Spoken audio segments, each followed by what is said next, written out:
Vamos aqui falar da terceira hipótese legal que autoriza a concessão de uma tutela provisória de evidência. E essa terceira hipótese se trata de contrato de depósito. E ela ocorre nos casos em que há uma ação de depósito, ou seja, demanda fundada em prova documental do contrato de depósito, que tem por objeto a restituição da coisa depositada. Então, basta que o depositante tenha prova documental desse contrato de depósito para que ele possa solicitar uma tutela provisória de evidência ao judiciário. E temos aqui um rol de consequências possíveis para quando o depositante for solicitar a restituição da coisa depositada, que é objeto desse contrato de depósito. A primeira delas seria a entrega do bem custodiado. A segunda, a cominação de multa. Essa multa é para forçar a entrega do bem custodiado. E mesmo que o bem não seja entregue, essa multa também pode ser concomitante com a liquidação do contrato em forma de perdas e danos, e essa cominação de multa também pode ser acumulada com uma prisão civil. Vamos dar uma olhada agora nas previsões legais para essas perdas e danos relacionadas a contrato de depósito. E antes de olharmos o texto da lei do artigo 499 e do artigo 500, vamos estudar aqui e analisar a posição topológica, a posição geográfica desses artigos dentro do próprio Código de Processo Civil. Esses artigos estão na parte especial, livro 1, que diz respeito ao processo de conhecimento e cumprimento de sentença. E estão também dentro do título 1, que é do procedimento comum, no capítulo 13, que fala da sentença e da coisa julgada. E, finalmente, estão dentro da seção 4, que fala do julgamento das ações relativas às prestações de fazer,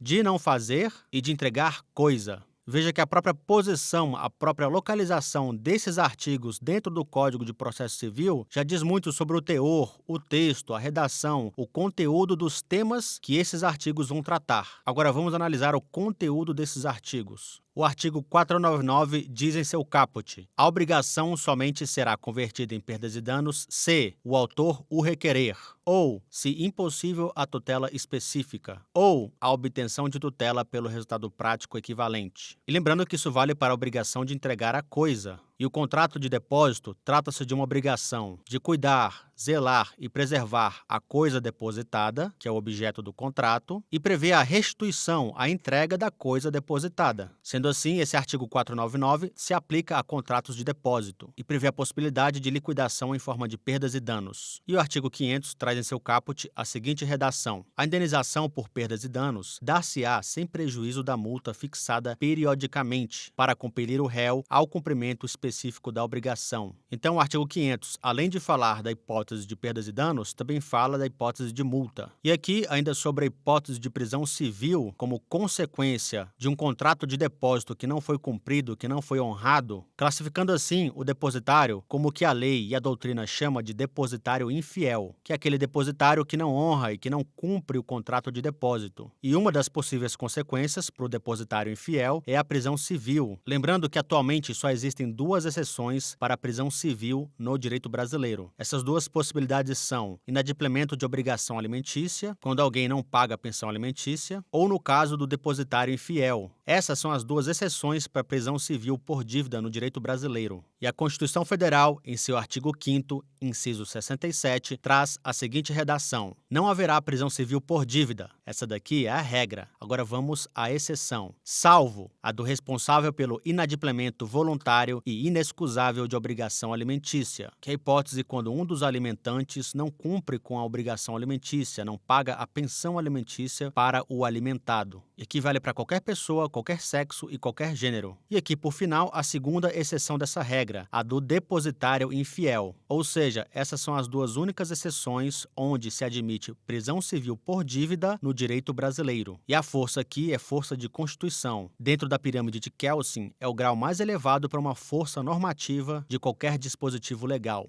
Ou seja, essas são as consequências possíveis quando um depositante tenta reaver a coisa depositada em contrato de depósito e, havendo contrato de depósito com prova documental, esse depositante pode pedir a restituição da coisa depositada através de uma tutela provisória de evidência, pois essa daqui é uma das hipóteses legais que nós estamos estudando aqui neste momento. Vamos fazer uma revisão rápida aqui nas espécies de depósito. Nós temos o depósito voluntário, e o depósito voluntário se prova por prova escrita, e a previsão legal está no Código Civil, artigo 646. O depósito voluntário provar-se-á por escrito. Esse depósito voluntário é aquele clássico onde duas partes definem os termos desse contrato de forma voluntária. Já o depósito necessário é aquele definido por lei. E existem duas espécies de depósito necessário: o depósito necessário legal e o depósito necessário miserável. O depósito necessário legal também pode ser chamado de depósito obrigatório legal. Como já prevê o conceito geral, ele é um depósito proveniente de obrigação legal. E o depósito necessário legal só se prova por escrito. E temos como previsão de lei para esse depósito necessário legal o artigo 647 do Código Civil, que traz em seu caput: é depósito necessário, inciso 1º, o que se faz em desempenho de obrigação legal. E o artigo 648 traz também em seu caput: o depósito que se refere ao inciso 1 do artigo antecedente reger-se-á pela disposição da respectiva lei e, no silêncio ou deficiência dela, pelas concernentes ao depósito voluntário. Esse artigo 648 vai apenas definir o regramento legal para o depósito necessário legal. Aqui em cima eu organizei essa informação do 648 de uma forma mais didática. Vejamos, a fonte primária para o depósito necessário legal é a lei específica do caso. Se essa lei for omissa ou deficiente, aplicar-se-á o regramento do depósito voluntário.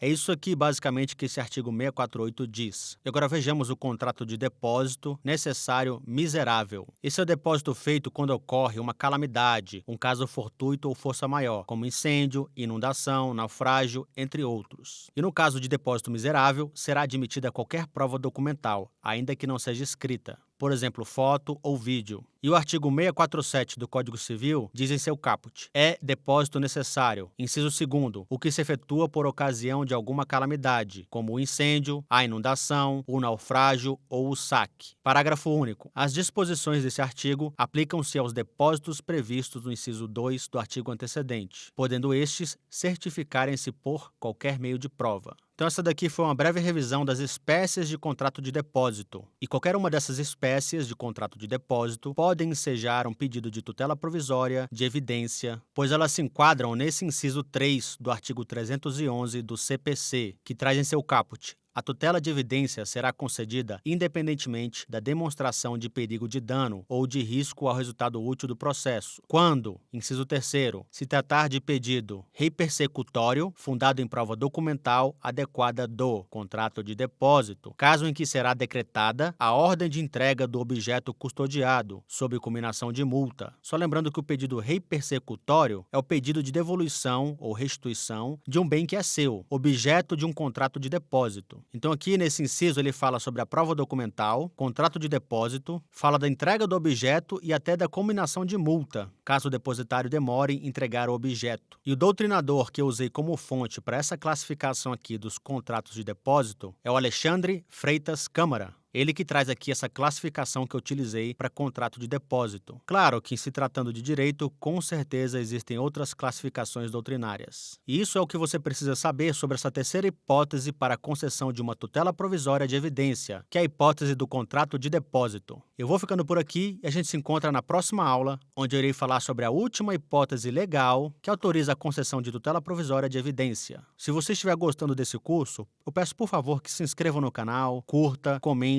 compartilhe com seus amigos e, se possível, faça uma doação. É dessa forma que você vai nos ajudar a manter esse projeto, a continuar produzindo material e conteúdo, pois, como vocês podem ver, a produção desse conteúdo aqui, ela demanda a participação de vários profissionais durante o processo. E com a ajuda de vocês, nós queremos continuar fornecendo esse material de forma gratuita. E caso vocês nos apoiem, o nosso objetivo aqui é fornecer aulas sobre todos os ramos de direito. A gente se encontra na próxima aula.